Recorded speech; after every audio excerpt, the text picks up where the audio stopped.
You were not born, you were shackled into existence. From your first breath, the air was laced with commands: be nice, be small, be safe.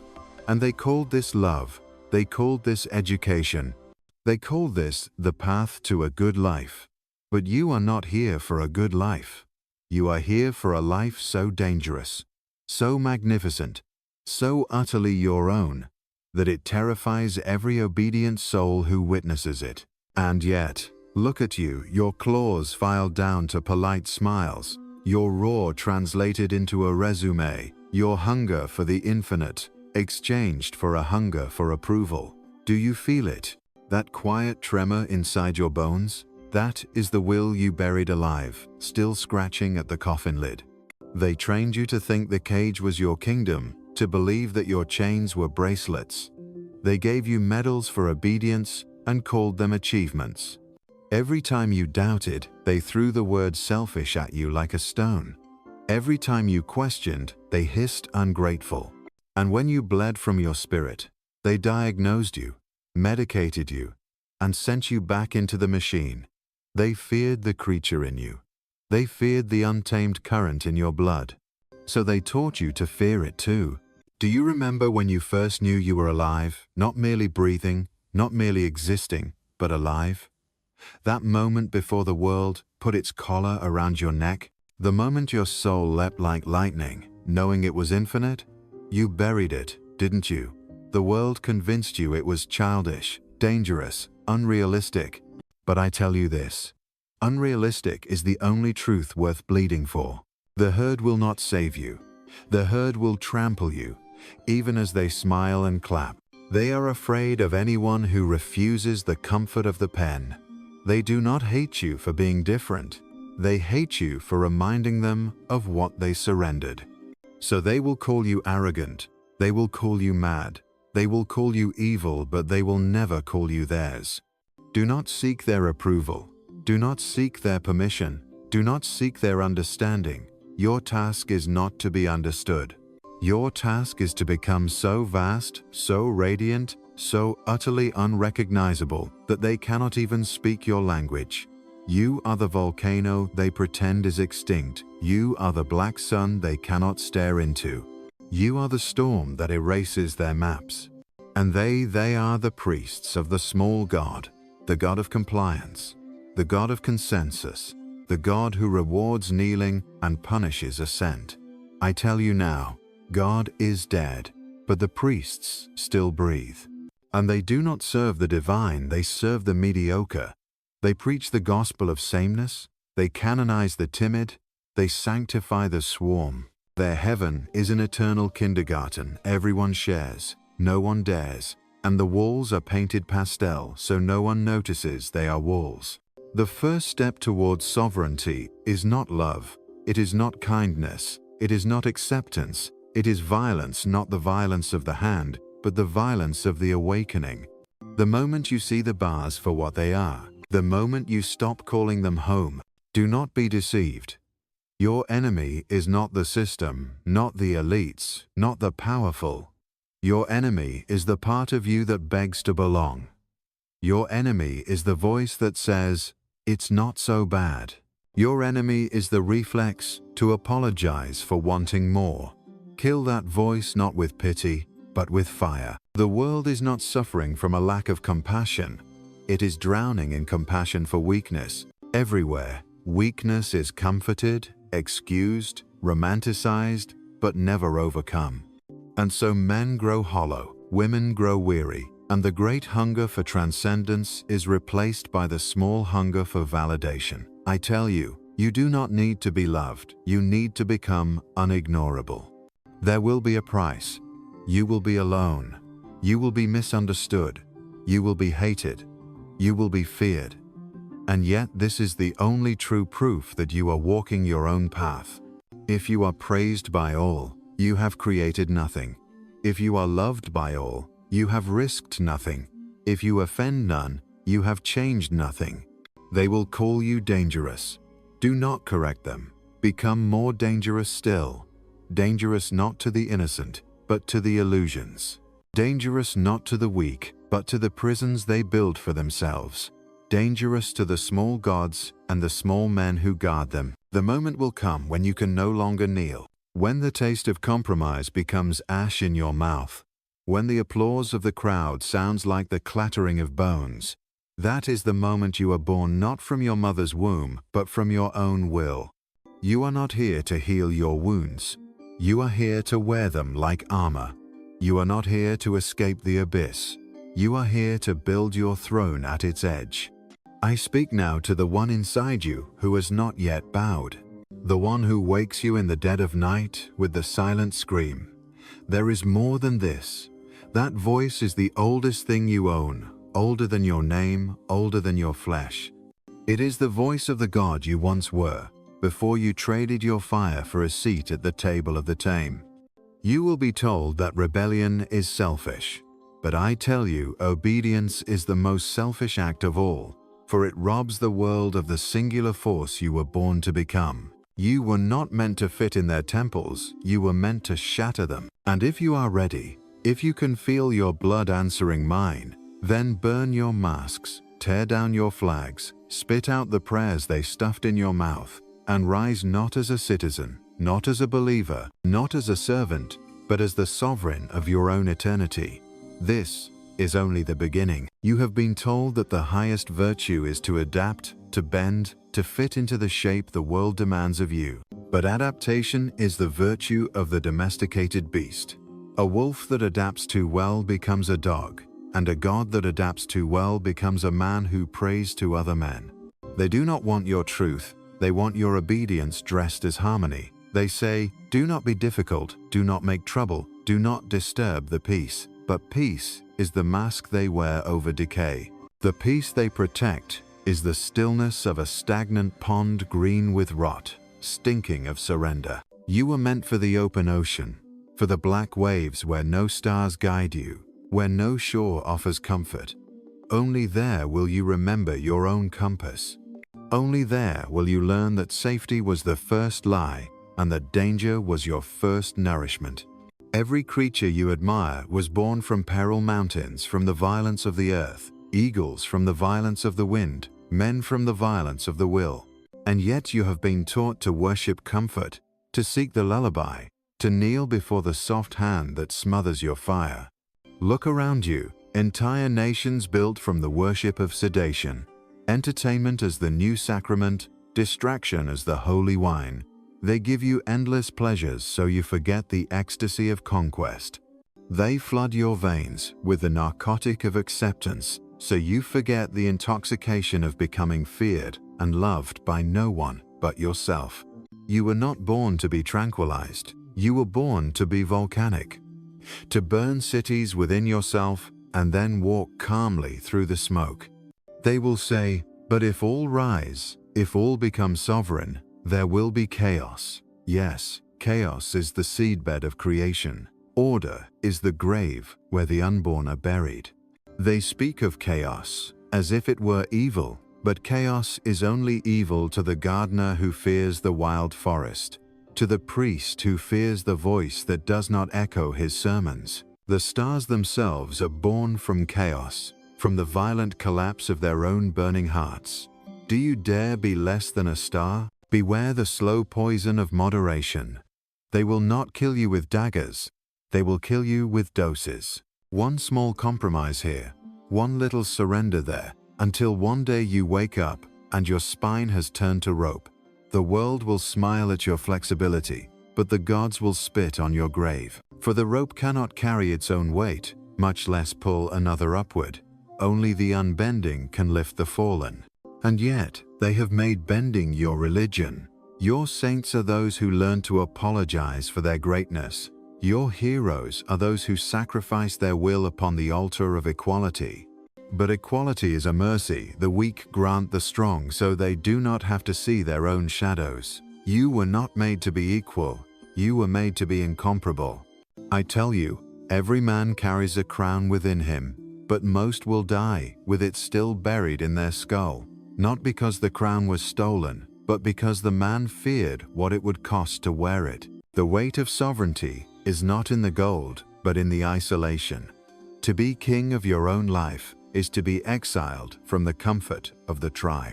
And yet, what is the tribe but the asylum where the sane are imprisoned by the mad majority? Do not think liberation is sweet. It is bitter like blood on the tongue.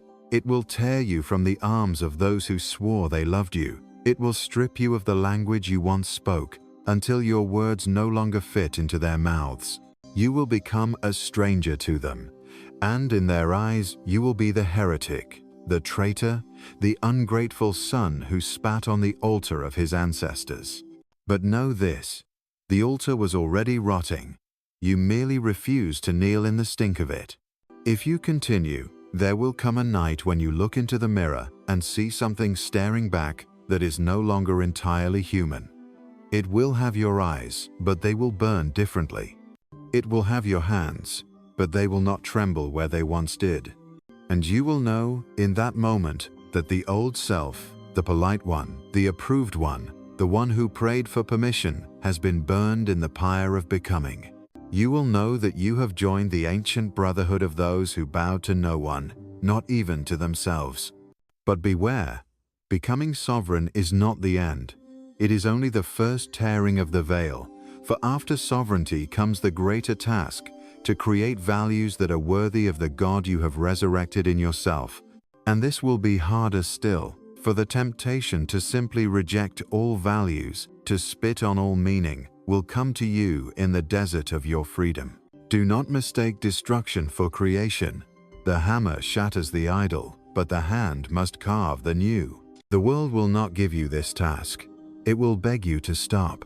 It will offer you 1,000 distractions, 1,000 softer paths, 1,000 reasons why you should leave the work unfinished. But the unfinished man is the easiest prey. The unfinished man is the one who returns to the herd thinking himself untamed, but whose teeth have already grown dull. Finish the work, carve the God, stand before it, knowing it is both you and beyond you, and that to worship it is to serve nothing but your own will. And when they ask you, who gave you the right? You will not speak. You will only look at them, and in your gaze they will see the one truth they have feared all their lives. No one gave you the right, you took it. The battle is not fought in the streets, it is fought in the marrow. The enemy is not the tyrant outside, but the jailer within. This is why the herd survives every revolution, because even when the palace is burned, the chains in the soul remain unbroken. You have felt it, haven't you? That inner civil war between the beast that longs to leap into the wilderness and the servant that craves the master's hand.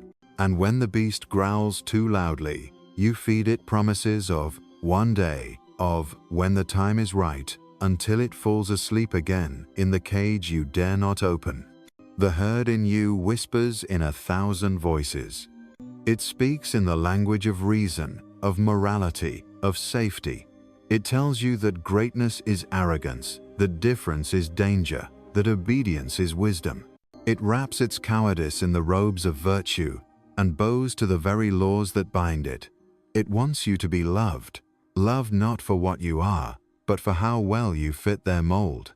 The herd demands you hide your fire under polite ashes so no one is burned, but a God concealed is a God condemned. Do you see what obedience does? It robs you twice, once of your strength, and again of your memory that you ever had it. The obedient man eventually forgets the taste of his own blood, the sound of his own voice. He lives in borrowed thoughts, borrowed morals, borrowed gods. He fears not hell or death, but the judgment of the faces around him. In this way, he is not living at all, he is only surviving by permission. And yet, the divine in you cannot be killed, only buried. It waits beneath your compromises like a lion in the grass, patient but unforgetting. It is the sharp taste in your mouth when you smile at a lie. It is the ache in your chest when you play the part they assigned you. It is the fever in your bones when you dream of a life that does not yet exist. This is the God within you, untamed, unrepentant, and uninterested in their applause. But the moment you give it voice, you will be at war with yourself. You will feel the herd's hands pulling at your ankles. dragging you back into the mud. They will speak through your own mind, wearing your own voice. Be careful. What will they think? You might fail. And the most dangerous lie of all, you are not ready. That is the herd's gospel to keep you preparing forever, so that you never begin. Listen to me, you will never be ready. Readiness is the invention of the fearful. The gods do not wait until they are ready to hurl a star into the void. They hurl it, and the universe rearranges itself around the violence. The moment you step beyond the herd, you will not feel ready. You will feel raw, exposed, hunted. But this is the sign that you have entered the realm where only the sovereign dare walk. To live as divine individuality is to live without the comfort of mirrors. You will not see yourself reflected in their eyes because they can no longer comprehend your shape. You will speak and they will misunderstand. You will act and they will condemn. You will stand and they will scatter like birds before a storm. And in this solitude, you will be tempted to return, to exchange your crown for the warm press of bodies in the pen. But remember, returning to the herd does not make you one of them again. It only makes you the wolf that forgot its own teeth. There is no peace between the herd and the God in you. One must devour the other. If the herd wins, you will die having lived someone else's life. If the God wins, you will live knowing that death itself is only the next ascent. So choose, and choose now. For every day you delay, the herd tightens its grip, weaving its threads into your flesh until you can no longer tell which voice is yours and which is theirs. The moment you decide, the air will change. You will feel it like lightning in the lungs. And from that moment, there will be no going back. You will belong to yourself alone.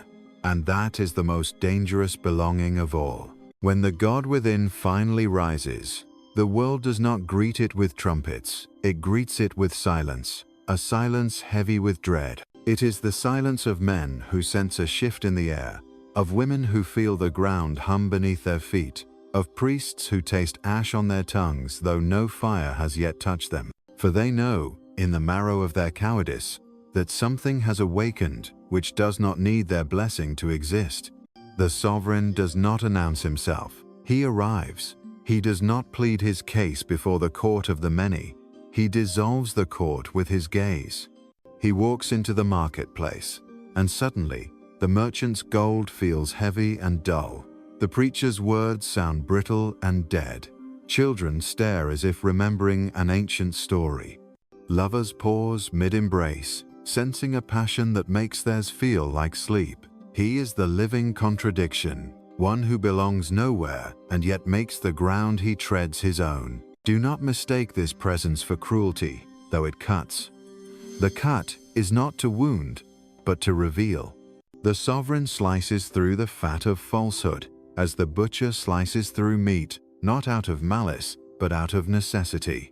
And yet, the herd will call it brutality, because they fear the sharpness of anything that is real. They will call it arrogance, because they cannot comprehend the posture of one who bows to nothing. The God within does not walk to be followed. He walks because motion is his nature.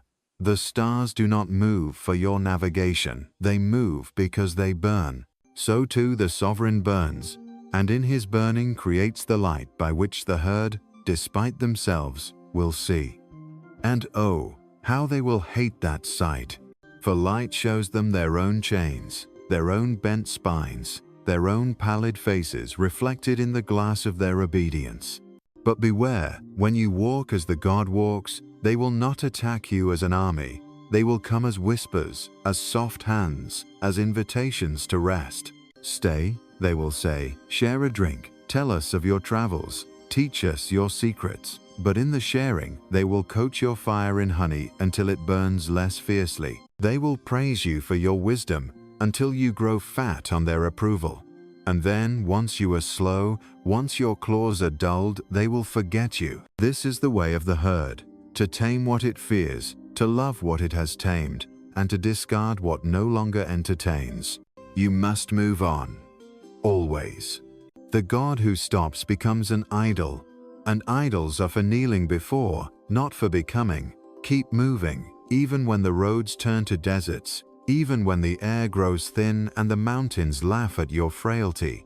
For it is in the wilderness, and only there, that the God in you grows new eyes. The further you walk from the herd, the stranger your thoughts will become. You will speak in images, in storms, in thunderclaps that seem to them like nonsense. You will dream of worlds that have not yet been born, and you will wake with the urge to midwife them into being with nothing but your hands and your will. They will call this madness, and it is madness, but the kind without which no new earth is ever made. For the old earth is defended by reason, and reason is the loyal guard of the status quo. There will be nights when you are seized by a loneliness so vast it feels like standing on the edge of creation. The wind will howl like a wolf that cannot find its pack, and you will wonder if you too have wandered too far. But hear me, this loneliness is not a wound. It is the clearing in which the temple of your new self will be built. Do not fill it with noise. Do not fill it with company. Let it be empty until the silence itself begins to speak, and it will speak, not in the voice of man, but in the voice of the abyss, that deep, soundless command: create. Not copy, not improve, not repair, create. Creation is the only act that justifies the solitude of the sovereign. Without creation, solitude rots into exile. With creation, solitude becomes the throne room of gods. So create. Carve your vision into the stone of this earth so deeply that time itself must step around it. Speak your truth into the wind until it carries it over mountains and into valleys that have never heard your name. Forge your own values from the anvil of your suffering and your joy, so that even if they burn your books, even if they erase your image, your essence will still stain the air they breathe. And when you create, do not look for their applause. Do not measure your work by their taste. They will not understand what you have made until they have been remade themselves, and perhaps they never will. But that is not your concern. You did not come here to give them what they like. You came here to give them what they did not know they needed, even if it splits their hearts in two. One day, you will turn back to see the path you have cut through the wilderness. There will be no herd there, only a trail of broken cages and the bones of the selves you have shed, and you will not mourn them. For you will know that each death was only a birth, and that the God you have become still hungers for worlds yet unmade. And so you will keep walking past the horizon, into the black, until even the stars are behind you. For the sovereign does not retire, the God does not rest. There is no finish line for the one who lives by becoming. The day you stop is the day you return to the herd, and the herd will take you back not out of love, but out of relief, for they will say, "See, even he could not escape us." And they will pat your back as you fade into their ranks, and in their eyes you will see not respect, but pity.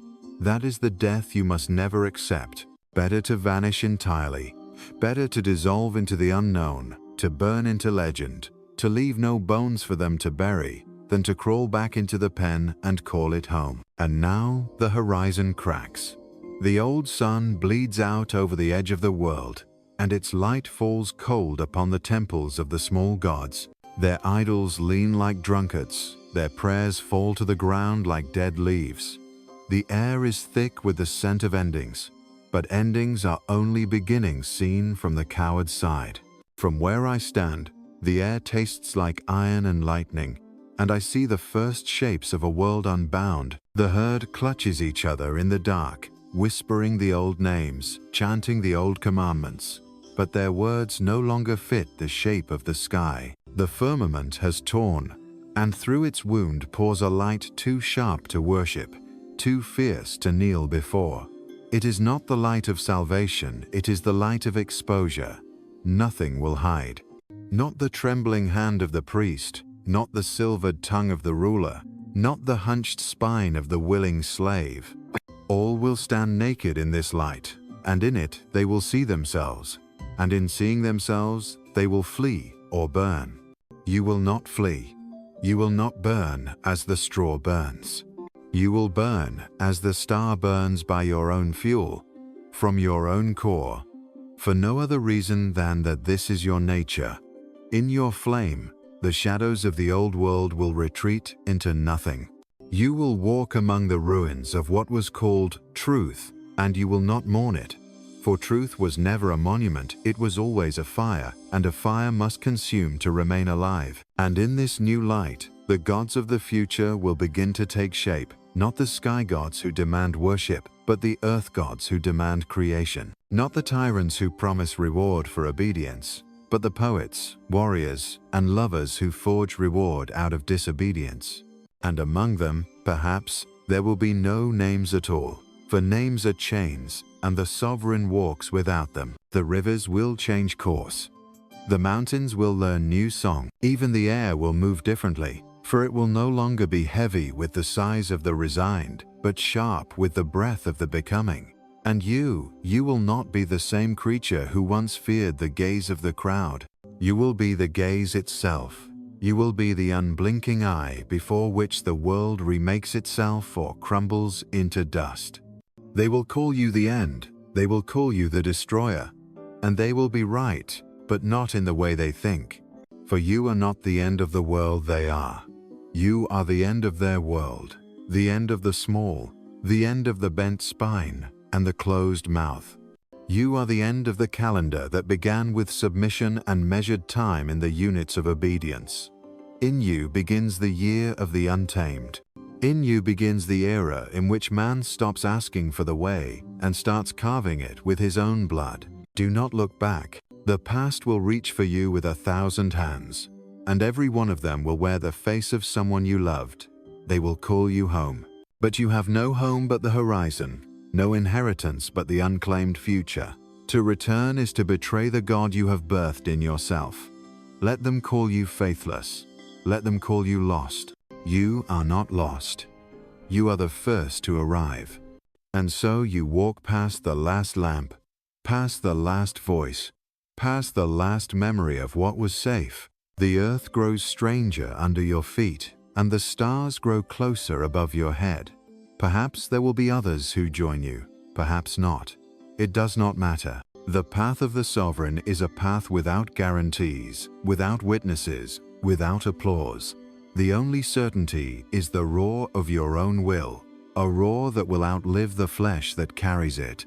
One day, your body will fall. The herd will not notice. The wind will carry your name away, as if it had never been spoken. But the world you carved from yourself will remain. It will not be marked with your image. It will not be bound to your story.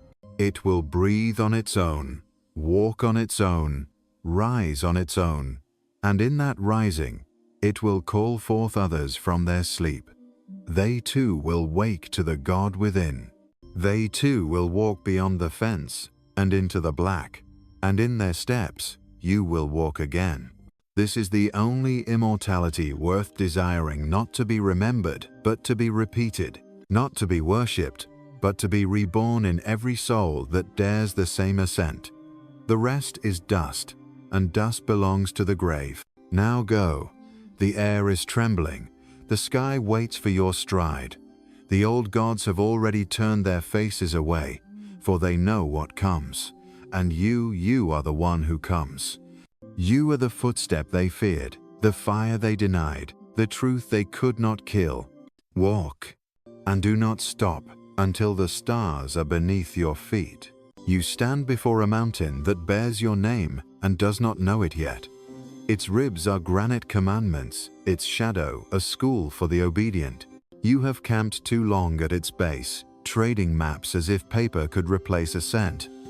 Up there the air is a blade. Down here it is a lullaby. Choose the blade. Every foothold is a verdict against your former softness. Every ledge rejects the cradle. Your lungs will riot. Let them. Height is the first truth that refuses translation.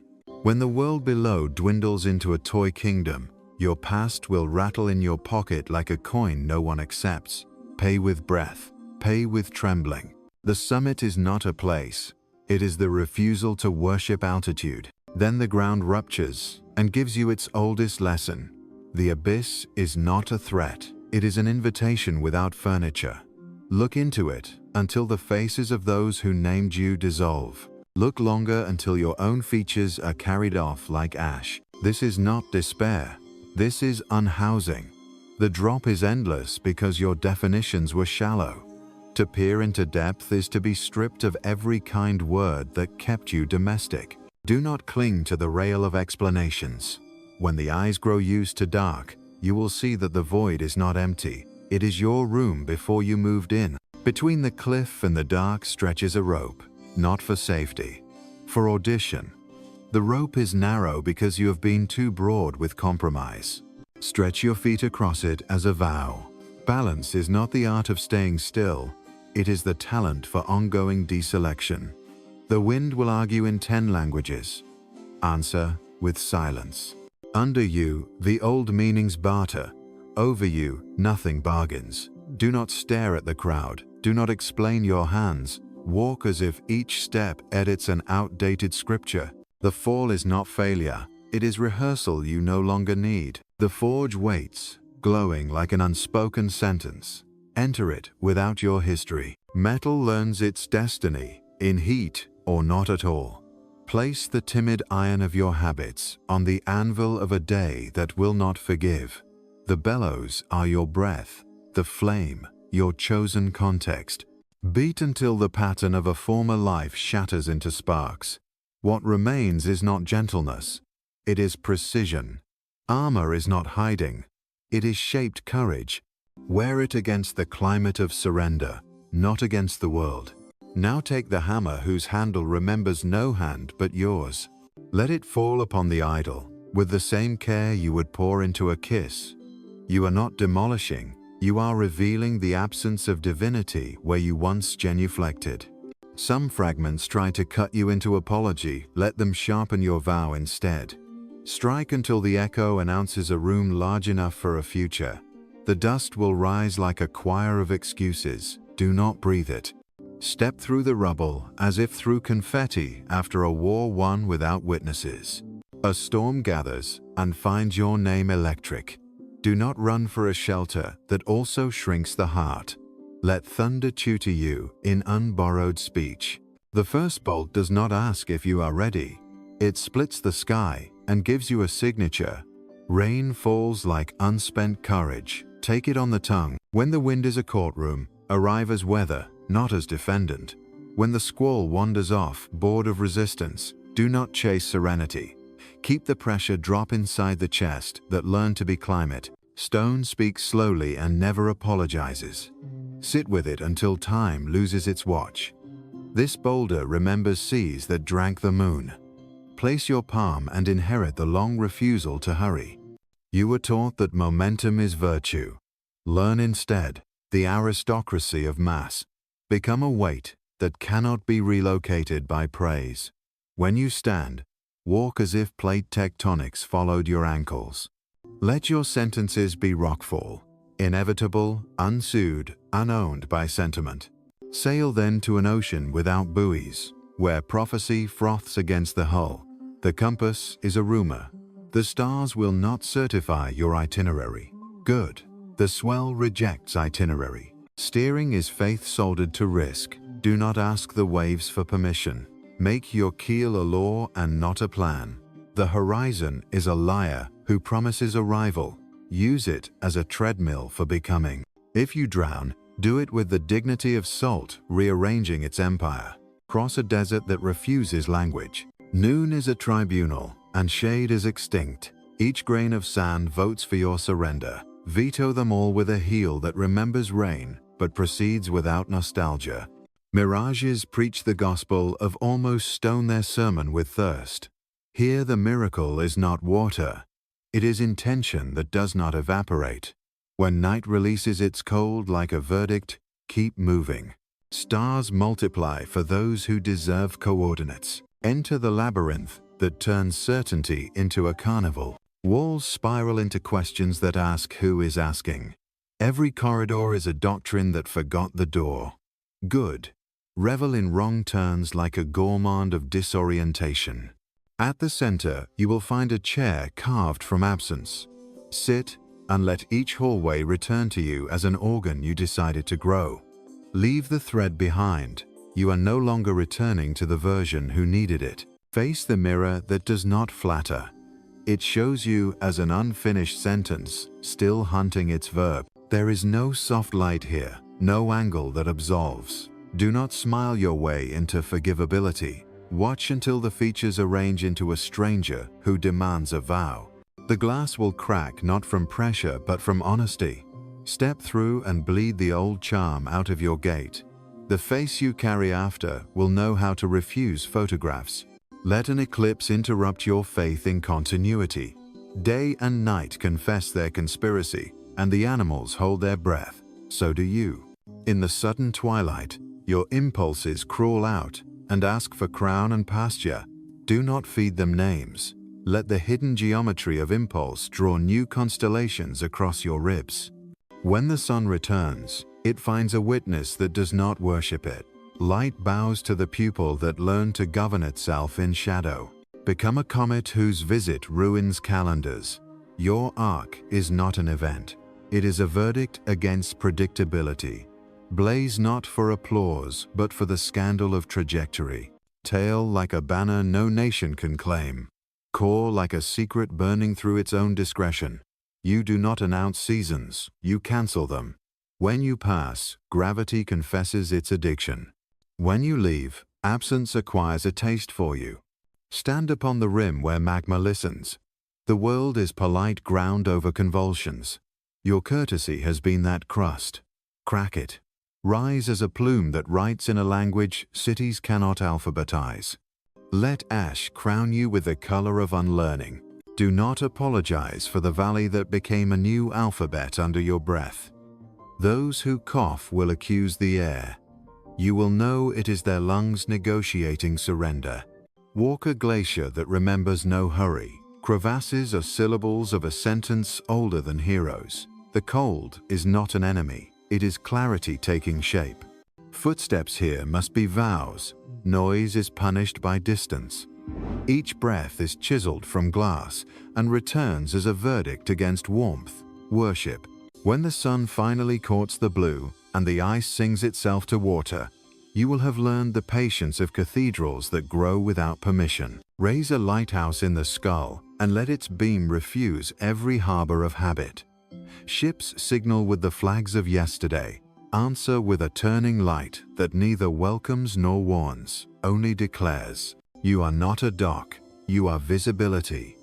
When fog petitions for authority, sweep it with attention. Anything that can approach you must withstand seeing. Anything that cannot is spared a slower death. Be seed and deny the safety of surface. Down is the first ascent. Split yourself with darkness. Break your coat without committee. Aim blind toward an agreement with sky.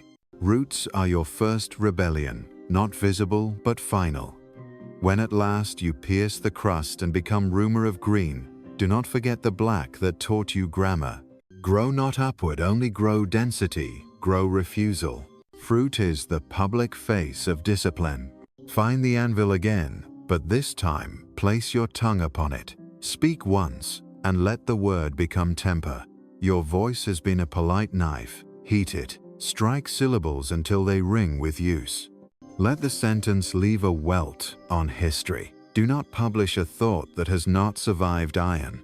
When you fall silent, it should be the silence of a tool cooling, purposeful, dangerous, necessary. Ring yourself like a bell in an empty city. Sound requires emptiness to be heard. Evacuate your interior of borrowed furniture. The first peal will frighten the pigeons of custom. The second will frighten you. Good. Vibrate until the tower admits allegiance. Every echo is a messenger you do not control. Let them carry dread and invitation in equal measure. When the metal rests, the air will remember. Build a bridge whose far end you will burn the moment you touch it. Architecture as oath. Each span is a sentence that refuses to end with a question. Walk it without checking the view. The abyss under the planks is an audience that pays with vertigo. Decline the tip. On the last step, set fire to the wood so that return becomes a myth. Nothing sacred survives accommodation. Break the clock that taught you obedience to minutes. Time has been a clerk. Dismiss him. Wear a sun that refuses wrists. Let duration be measured by the number of selves that died unwillingly. Schedule the impossible at once. When others ask the hour, answer with a deed. When night falls, set the hands to zero and promise nothing to dawn except your stride. Study the wound without anesthesia. It is a gate, not a verdict. Do not close it with consolation. Polish its edges until they gleam like a standard. Pain is not a teacher. It is a metal you must alloy with decision. When scar arrives like a map, read it for topography, ridges of refusal, valleys of relapse, the river where you wash the apology off your face. Wear it not as pity's bait, but as passport. Raise a temple without walls. Consecrate air. Let your altar be a clear space that refuses offerings of nostalgia. Kneel only to the posture that taught you to stand. Your liturgy is the work you do when no one is measuring. Your sacraments are the moments you decline translation. When pilgrims arrive with pamphlets, give them the silence that breaks habit. The God you honor here is a question that cannot be domesticated. Enter the kiln where your old names calcify into tiles. Fire everything you cannot love enough to keep undefended. Glaze your new face in minerals of risk. When you step out, let your shine be the color of oaths. Place your tiles on the road ahead. Walk on them until they crack. Then use the shards as mirrors to verify you have not become furniture. Turn to wind and learn the art of arrival without debt. Move through the alleyways of expectation like a rumor that refuses to be quoted. Lift roofs lightly. Rearrange weather over the heads of the complacent. Carry seeds from nations of thought that never met. When walls try to keep you, slip their grammar. When valleys ask for lullabies, answer with wakefulness. Take a throne hewn from refusal and refuse to sit. Authority is not posture. It is the air you alter by being. Circle it like a lion that knows the chair was made to contain legend. Touch it sometimes, not to rest but to test your pulse against temptation. When others kneel to what you would not touch with gloves, keep walking. Rule by orbit, not by occupancy. Grip a chisel and take your name from the cliff, not the name they wrote on paper, but the geometry no bureaucracy can imitate. Every blow throws a letter farther into sky. When the figure steps out of the rock and turns to face you, do not ask if it is you. Bow your head once to craft, not to commandment, and leave it exposed to weather. If it lasts, it deserves you. If it crumbles, you deserve the dust. Plot a constellation from the accidents you did not permit to define you. Link the misfires into geometry and call it purpose. Teach your night to read itself by your absence of regret. Navigators will borrow your pattern and never thank you. Accept it. Stars do not invoice. Burn long enough, and children will inherit a wordless certainty that the dark is a canvas, not a verdict. Welcome dawn like a sword drawn from its sheath. Morning should hiss when you rise. Step into the light as if you forged it. The day has its customs. Unlearn them by noon. Do not greet the hours. Challenge them to disclose their worth. When evening kneels at your feet, let it take your boots and polish them with the sweat of attempts. Sleep is a treaty you sign only when the work is feral enough to dream without you. Breathe as if each inhalation minted a sovereign. Do not hoard the currency. Spend it on actions that frighten your previous signatures. Exhale like a verdict. Air is cheap. Respiration is expensive. Pay in posture. Pay in stride. Pay in the refusal to clap for your own efforts. The lungs are instruments. Play them into weather. Offer hospitality to solitude and receive nothing back but scale. The room will stretch until walls forget their job.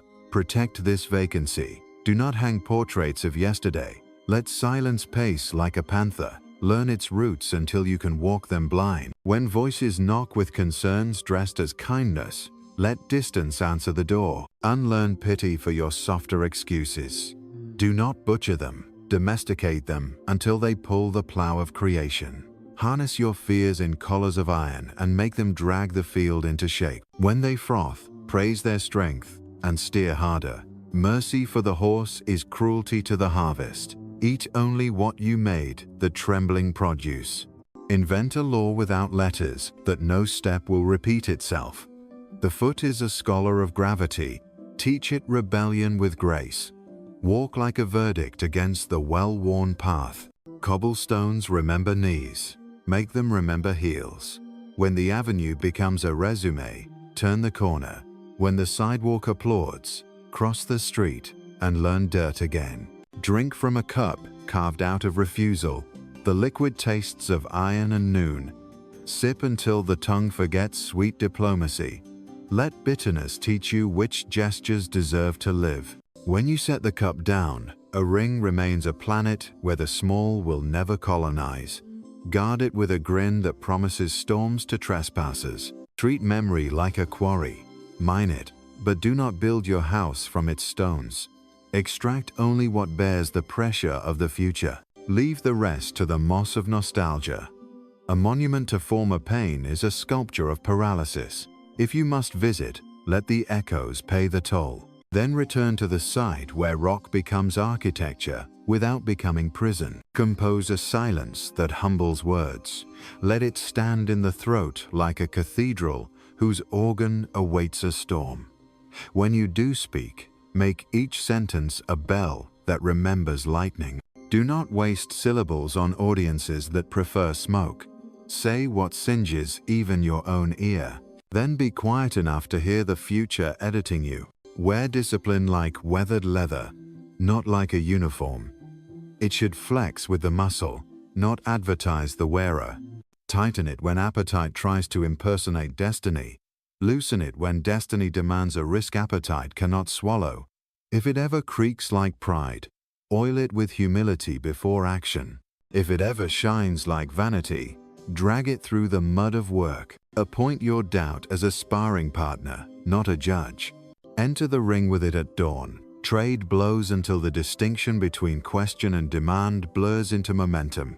When it lands a clean hit, thank it by rising with cleaner technique. When you win, do not raise your hands, raise your standards. Leave the crowd to their scorecards. You and doubt will meet again tomorrow. Let jealousy open the window, not the wound. It points like a dog to a hidden field. Follow its nose, not its snarl. Translate it into training until admiration replaces appetite. If you must envy, envy the parts of another that cost them their comforts. Then pay your own price and shut the window.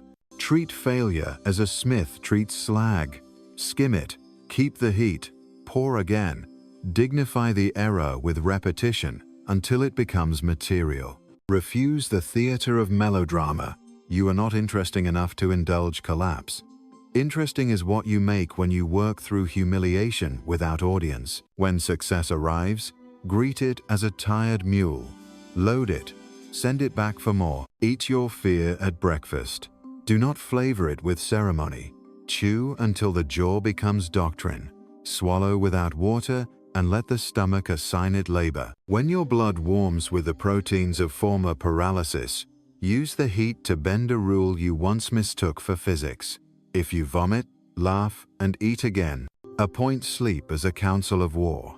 Bring it problems that deserve dreams with teeth. Dismiss lullabies. If you wake at midnight, accept the summons. Get up. Pace like a verdict, looking for a subject. Write orders in the dark you can obey in light. Return to bed only when the stars feel managed. Sharpen joy until it cuts the hand that tries to pet it. Let happiness be a blade you draw to sculpt the hour, not a couch where the hour sits and rots. If pleasure asks to be your king, exile it to the role of servant. If sorrow insists on being priest, put it to sweeping the steps. All moods must work or be dismissed. When company arrives, welcome only the few who bring flint and leave mirrors. Talk until the mouth grows tired of pretense. Feed one another with outrageous plans. Part before gratitude becomes a leash. Friendship is the agreement to remind each other of altitude and the treason of comfort. Sign it with laughter that wakes the neighborhood of resignation. Make art that embarrasses your former politeness. Let it smell of weather and risk. Hang it where the polite must pass, and watch their eyes flinch like horses at thunder. If they applaud, you compromise somewhere. If they grow thoughtful and quiet, you have carved a doorway into their marrow. Walk away before they ask for keys. Allow love, but deny idolatry. Hold another not to be completed, but to be contradicted into expansion. Touch should provoke assent, not sedation. Kisses should measure altitude. Parting must remain an available mountain. Promise nothing except the willingness to be more vast tomorrow than today. If this cannot be borne, withdraw without cruelty and take the stairs alone. Train the body until it stops asking for permission from mood. Muscles are syllables in a language the soul uses when words go on strike. Practice until sweat becomes grammar. Breathe until pulse keeps time with decision. Make endurance a philosophy that writes itself in calves and spine. When pain complains, upgrade its vocabulary. Teach your face sovereignty. Let the eyes announce a border that customs cannot stamp. Set your jaw not against tenderness but against flattery. A brow can be a roof or a threat. Choose both when needed. The mouth that speaks vows must also bite through rope. Keep your expression expensive. Make the world pay attention before it earns your smiles. When fatigue sues you for custody of your will, counterfile with action. Do one necessary movement with the elegance of inevitability. Another follows, then a third. Soon the lawsuit is withdrawn for lack of evidence.